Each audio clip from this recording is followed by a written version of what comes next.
بسم الله الرحمن الرحيم والأجل واحد لا كما زعم الكعبي أن للمقتول أجلين القتل والموت وأنه لو لم يقتل لعاش إلى أجله الذي هو الموت ولا كما زعمت الفلاسفة أن للحيوان أجلا طبيعيا وهو وقت موته بتحلل رطوبته وانطفاء حرارته الغريزيتين وأجلا احترامية بحسب الآفات والأمراض. بس کیجیے، آگے چلیں گے پھر انشاءاللہ تو دھیرے دھیرے پڑھتے چلیں گے.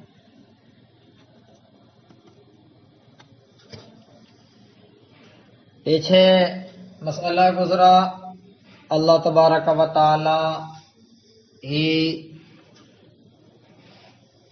موت کا خالق ہے، وہی بعد ضرب انسان اور بعد کسر انسان انکسار اور علم کا خالق ہے، دوسرا کوئی نہیں. جب بات آ گئی تھی موت کی تو اس کے سلسلے میں بھی کہا کہ قاتل قتل کر دیا، اس کے اس کسب فعل سے جو اثر وجود میں آیا اس اثر کا نام موت ہے. لیکن اس موت کو وجود بخشنے والا، اس موت کا اثر ڈالنے والا، اس موت کو پیدا کرنے والا کون ہے؟ کہا اللہ تبارک و تعالی. اب آگے آیا مسئلہ یہ کہ مقتول جو مرا وہ اپنی موت مرا یا بعد میں مرتا.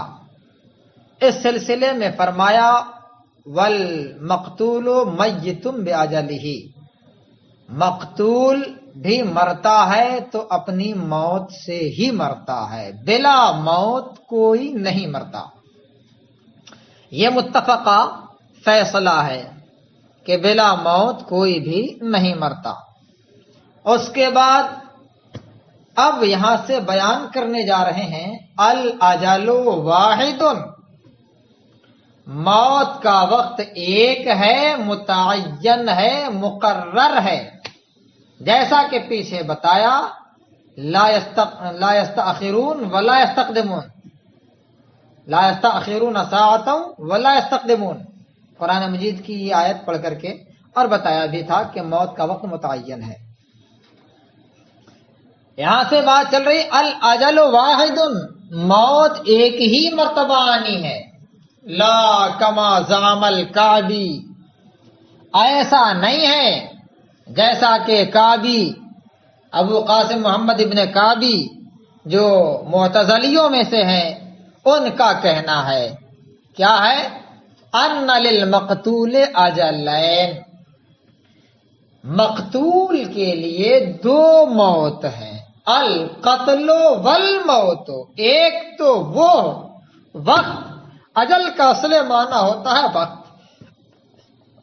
ایک وہ وقت جس وقت وہ قتل کیا گیا اور ایک اس کی جو موت کا اصل وقت تھا وہ. تو گویا کہ اس طور پر اگر ہم مقتول کے لیے اجلین مانتے ہیں، مقتول کے لیے اگر ہم اجلین مانتے ہیں تو پھر یہ مفضی ہوگا اس طرف کہ مقتول جو مرا ہے اپنی موت سے نہیں مرا ہے. اس لیے فیصلہ یہی کیا الاجل واحد، موت کا ایک وقت ہے، وہی متعین ہے، مقرر ہے. کیا کہتے ہیں کعبی؟ کہتے ہیں مقتول کے لیے دو وقت ہیں، ایک قتل کا وقت، ایک موت کا وقت. وَأَنَّهُ لَوْ لَمْ يُقْتَلْ لَعَاشَ إِلَىٰ أَجَلِهِ الَّذِي هُوَ الْمَوْتُ، اور یہ کہ اگر اسے قتل نہ کیا جاتا تو وہ زندہ رہتا اس وقت تک جس وقت اسے موت آنی تھی. تو اس کا مطلب کیا ہوا کہ بغیر موت کے مر گیا؟ غلط ہے یہ عقیدہ. ہمارا عقیدہ ہے بغیر موت کے کوئی نہیں مرتا، چاہے پہاڑ سے کود جائے، چاہے کنویں میں چھلانگ لگا جائے، یا پھر ایکسیڈنٹ ہو جائے، ٹرک کے نیچے دب جائے، تب بھی اگر اس کی موت نہیں ہوگی وہاں سے بھی زندہ واپس اپنے گھر کو آتا ہے، گرچہ ہاسپٹل ہو کے آنا پڑے. ولا، اور نہ ہی یہ مسئلہ ایسا ہے کما زعمت الفلاسفہ ان للحیوان اجلا طبعیا وهو وقت موته بتحلل رطوبته وانطفاء حرارته الغریزیتین واجلا احترامیا بحسب الآفات والامراض. فلاسفہ کہتے ہیں حیوان کے لیے ایک اجل طبعی ہے، یعنی وہ وقت ہے اس کی موت کا جس وقت اس کے جسم کی رطوبتیں ختم ہو جاتی ہیں اور اس کے جسم کی حرارت بھی بجھ جاتی ہے، ختم ہو جاتی ہے. جو رطوبت اور جو حرارت فطری ہیں، تو اس وقت آدمی مر جاتا ہے. واجلن اخترامیتن، اور ایک وہ وقت ہے، اجلن اخترامیتن، ایک وہ وقت ہے، وہ موت ہے جو زندگی کو ختم کر دیتی ہے. بحسب الآفات والامراض، چاہے آفت کے اعتبار سے چاہے مرض کی وجہ سے. کیا مطلب؟ جیسے ہم بیٹھے ہیں گھر میں، گھر گر گیا، مر گئے. ہم کہتے ہیں ان کے اس جواب پر کہ گھر گرنے کے بعد بھی ایک نہیں، سینکڑوں نہیں، ہزاروں ایسی مثالیں موجود ہیں کہ گھر گر گیا پھر بھی سب دب گئے، ایک بچ گیا. اس لیے کہ اس کی موت نہیں تھی. اگر اس کی موت کا وقت بھی وہی ہوتا تو وہ بھی دب کر کے مر جاتا. بہرصورت عقیدہ مسلمہ یہ ہے کہ موت کا وقت متعین ہے، ایک ہے، دو بار موت نہیں آئے گی. والحرام رزق، یہاں سے اب دوسرا مسئلہ چلا. انسان جن چیزوں سے تغذی حاصل کرتا ہے، جن چیزوں کو کھا کر، جن چیزوں کو غذا بنا کر، جن چیزوں کو اپنے بطن میں، شکم میں ڈال کر اپنی زندگی گزارتا ہے اور تمام تر اپنے افعال انجام دینے کی طاقت فراہم کرتا ہے، وہ غذا، وہ رزق، وہ کھانا، وہ روزی دو طرح کے ہیں، ایک حرام، ایک حلال. اب حرام میں بھی آپ اصول پڑھ رہے ہیں، دو چیزیں ہیں، ایک بنفس ہی، ایک بغیر ہی. مثلا چاول حلال ہے مگر چوری کر لیا، چاول چرا لیا اور چرا کے کھایا تو حرام کھایا. چاول حلال ہے، بنفس ہی حلال ہے، لیکن اس سرقہ کی بنیاد پر وہ چاول حرام ہو گیا. کھایا کہ نہیں؟ رزق نہ ہوتا تو تھوڑی کھاتے، لا محالہ رزق ہے. تو جہاں حلال رزق ہے وہیں حرام بھی رزق ہے. مثلا چور، ڈاکو، لٹیرا یا حرام معاملات سے جڑا رہنے والا زندگی بھر کھایا، مر گیا، کیا رزق نہیں ملا اسے؟ یقیناً ملا. تو پتہ چلا کہ حرام بھی رزق ہے. لأن الرزق اسم لما يسوقه الله تعالی الى الحیوان فیأکلہ، اس لیے کہ رزق کہتے ہیں اسے جو اللہ تبارک و تعالی دے حیوان کو، کس کام کے لیے؟ فیأکلہ، کہ وہ کھائے، کہ وہ اسے کھائے. جو چیز اللہ تبارک و تعالی حیوان کو دے کھانے کے لیے اور اسے کھائے، اسی کا نام رزق ہے. وَذَلِكَ قَدْ يَكُونُ حَلَالًا وَقَدْ يَكُونُ حَرَامًا، ملنے والی چیزوں میں کبھی کبھی حلال چیزیں بھی ہوتی ہیں، کبھی حرام چیزیں بھی ہوتی ہیں، یہ اختیار کرنا ہمارا کام ہے۔ اللہ تبارک و تعالیٰ نے اسے چھوڑ دیا ہمارے اوپر، بیان کر دیا بس کہ یہ حلال ہے یہ حرام ہے، کیسے پسند کرتے ہو وہ تم جانو۔ وہذا، اور رزق کی یہ تعریف، الرزق اسم لما یسوقہ اللہ تعالی الی الحیوان فیأکلہ، رزق کی یہ تعریف بہتر ہے اس تعریف سے جو تعریف کی گئی ہے ما یتغذی بہ الحیوان، جسے حیوان اپنی غذا بناتا ہے، لخلوف بہ عن معنی الاضافۃ الی اللہ تعالی، اس لیے کہ اس میں اللہ تبارک و تعالی کی طرف اضافت نہیں ہے، حالانکہ مع انہ معتبر فی مفہوم رزق، حالانکہ رزق کے مفہوم میں اس کا اعتبار ہے، بس یہ کہ لفظوں میں نہیں ہے۔ وعند المعتزلہ، یہ تو ہمارا مسئلہ تھا کہ حرام بھی رزق ہے، معتزلی کیا کہتے ہیں سنیں۔ وعند المعتزلہ الحرام لیس برزق، معتزلی کہتے ہیں کہ حرام رزق نہیں ہے، حرام رزق نہیں ہے۔ لأنهم فسروه تارة بمملوک یأکلہ المالک، اس لیے کہ معتزلیوں کی طرف سے دو تعریفیں آئی ہیں، ایک تعریف یہ کہ رزق وہ مملوک ہے جسے مالک کھائے، دیکھیں رزق وہ مملوک ہے جسے یأکلہ المالک، جسے مالک کھائے۔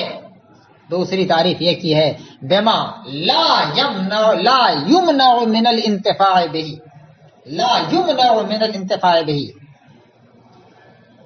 ما لا یمنع من الانتفاع به، رزق وہ چیز ہے جس سے انتفاع منع نہیں ہے، جس سے انتفاع منع نہیں ہے۔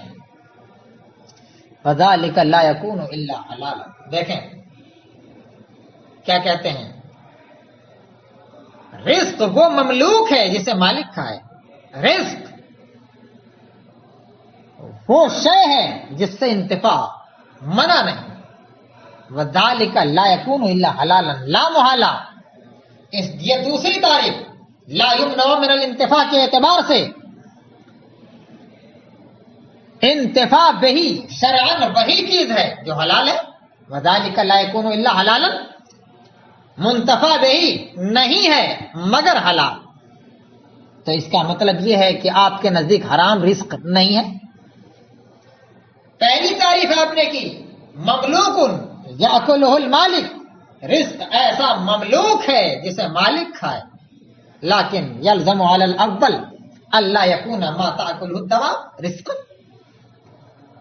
ہم گھاس لے کر آئے، چارہ خریدا، بھوسا خریدا، ایسے ہی چوکر خرید لیا، ملک ہماری ہے، مملوک ہمارا ہے، دے دیا جانور کو کھانے کے لیے، جانور نے کھایا، اس کے مالک ہم ہیں، مالک نے نہیں کھایا، جانور نے کھایا، جانور مالک تھا نہیں، جانور بھی ہماری ملک ہے، وہ بھی ہماری ملک ہے، گھاس بھی چارہ بھی، تو مالک نے نہیں کھایا۔ آپ نے تعریف کی تھی رزق وہ مملوک ہے جسے مالک کھائے، ہم کہتے ہیں چارہ مالک نے نہیں کھایا، جانور نے کھایا، کیا وہ رزق نہیں ہے؟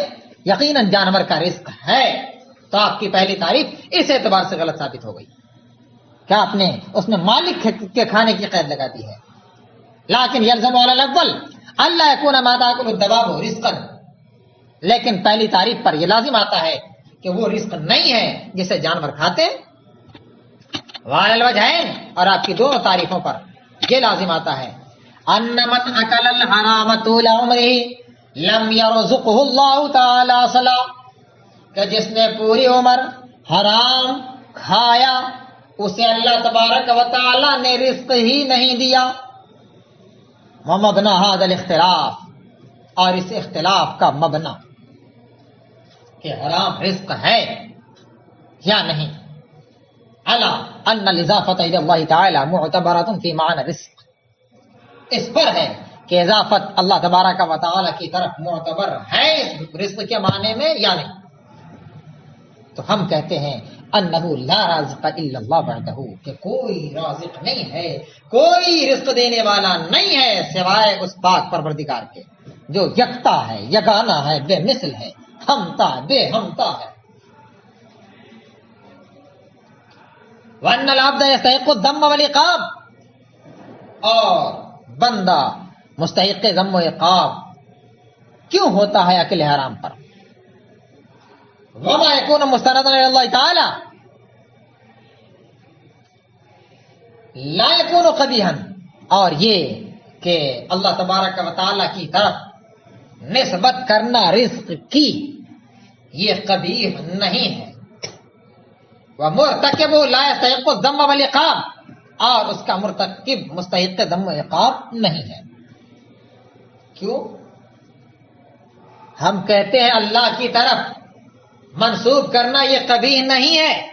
اللہ خالق ہے، خلق قبیح قبیح نہیں ہے، کسب قبیح قبیح ہے. اس پر تمام متکلمین، فقہا، اصولیین سب کا اتفاق ہے کہ خلق قبیح قبیح نہیں ہے، کسب قبیح قبیح ہے. تو اللہ تبارک و تعالی خالق ہے، کاسب نہیں ہے. اللہ تبارک و تعالی خالق ہے اور خلق قبیح قبیح نہیں ہے. اب جب خلق قبیح قبیح نہیں ہے تو اللہ تبارک و تعالی کی طرف اس کی نسبت درست ہو گئی، لیکن اس کا مرتکب مستحق ذم و عقاب ہے. کیوں؟ اس لیے کہ یہ با اختیار رکھا گیا ہے. ہمارا عقیدہ جبریہ کی طرح مجبور محض نہیں بتاتا ہمیں، بلکہ ہمیں مختار بتاتا ہے. دیکھیے صاحب کتاب کی طرف سے جواب، والجواب ان ذلک لسوء مباشرۃ اسبابہ باختیارہ، ایسا اس لیے ہوتا ہے کہ ہم نے اپنے اسباب و آلات کا غلط استعمال کیا. لسوء مباشرۃ اسبابہ، اپنے آلات کا استعمال غلط کرنے کی وجہ سے، اپنے اختیار سے، بے اختیاری اپنے اختیار سے. وَكُلٌّ يُسْتَوْفَى رِزْقَ نَفْسِهِ حَلَالًا كَانَ أَوْ حَرَامًا، اور ہر جاندار دیا جاتا ہے رزق، کھاتا ہے رزق اپنا. ہر جاندار یستوفا رزق نفسہ، اپنا رزق پاتا ہے، چاہے وہ رزق حلال ہو چاہے وہ رزق حرام ہو. حلالا کان او حراما لحصول التغذی بہما جميعا، اس لیے اس کے حلال سے بھی تغذی ہوگی، حرام سے بھی تغذی ہوگی. حلال سے بھی پیٹ بھرے گا، حرام سے بھی پیٹ بھرے گا. یہ اور بات ہے کہ حرام غذا پیٹ میں چلی گئی، جانے کے بعد اس حرام غذا سے خون بنا، خون جب تک جسم میں رہے گا اس وقت تک آپ کی دعا لائق قبولیت نہیں ہوگی. اس لیے اس سے بچیں، اللہ تبارک و تعالی سب کو بچائے. ولا يتصبر اللہ یأکل انسان رزقہ او یأکل غیرہ رزقہ، اور یہ متصور ہی نہیں ہے، سرے سے فیصلہ کر دیا، ایسا ہو ہی نہیں سکتا ہے کہ انسان اپنا رزق نہ کھائے. انسان سے مراد صرف انسان نہیں ہے بلکہ ہر جاندار، کوئی بھی جاندار، کوئی بھی جانور، کوئی بھی حیوان ہو. اور ایسا ہو ہی نہیں سکتا، ایسا متصور ہی نہیں ہے کہ کوئی حیوان اپنا رزق نہ کھائے. وہی ایسا بھی نہیں ہو سکتا ہے کہ کوئی دوسرا کسی دوسرے کا رزق کھا لے، اور یأکل غیرہ رزقہ، یا دوسرا کسی دوسرے کا رزق کھا لے. ایسا بھی نہیں ہو سکتا.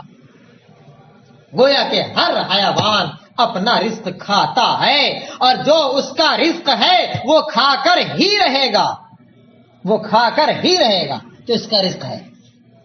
اسی لیے بڑے عام فہم لفظوں میں کہا جاتا ہے کہ دانے دانے پہ ہے کھانے والے کا نام. اسی عقیدے کا مفہوم ہے وہ.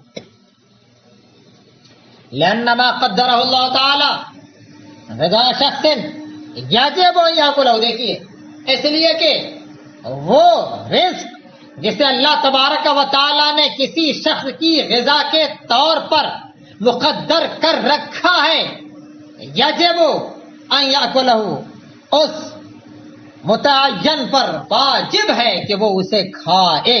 وَيَمْتَنِعُ أَن يَأْكُلَهُ غَيْرُهُ، اور یہ محال ہے کہ کوئی دوسرا کھا لے، محال ہے کہ کوئی دوسرا کھا لے. وَأَمَّا بِمَعْنَى الْمِلْكِ فَلَا يَمْتَنِعُ، اور اگر ہم اسے ملک کے معنی میں لیتے ہیں جیسا کہ معتزلیوں نے کہا تھا، وہ مملوک ہے جسے مالک کھائے، فلا یمتنع.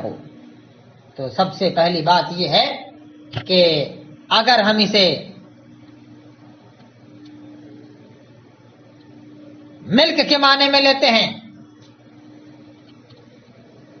تو ملک کے معنی میں لیتے ہیں فلا یمتنع، تو دوسرے کا کھانا محال نہیں ہے، اس لیے کہ ملک ہماری ہے، چارہ جانور کھا رہا ہے، ملک ہماری ہے، چوکر جانور کھا رہا ہے، فلا یمتنع. تو اس طور پر ملک کے طور پر دوسرے کا کھانا جائز ہے، البتہ رزق کے طور پر دوسرے کا کھانا جائز نہیں ہے، اس لیے کہ جس کا جو رزق ہے وہی کھائے گا، دوسرا نہیں کھا سکتا ہے. واللہ تعالی یضل من یشاء ویہدی من یشاء. اور اللہ تبارک و تعالی جسے چاہتا ہے اس کے اندر ضلالت پیدا فرماتا ہے اور جسے چاہتا ہے اس کے اندر ہدایت پیدا فرماتا ہے. میں نے ترجمہ بالکل ہٹ کر کیا ہے.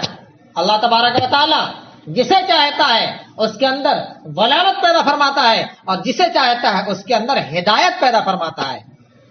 کیونکہ میں نے ترجمہ آپ کی کتاب کے لحاظ سے کیا بمعنی خلق الضلالۃ والاہتداء، اس معنی کر کے اللہ تبارک و تعالی ہی ضلالت و اہتداء کا بھی خالق ہے، لأنہ الخالق وحدہ، اس لیے کہ وہ اکیلا ہے، تنہا ہے، بے ہمتا ہے، بے مثل ہے، یگانہ ہے، وہی اکیلا خالق ہے.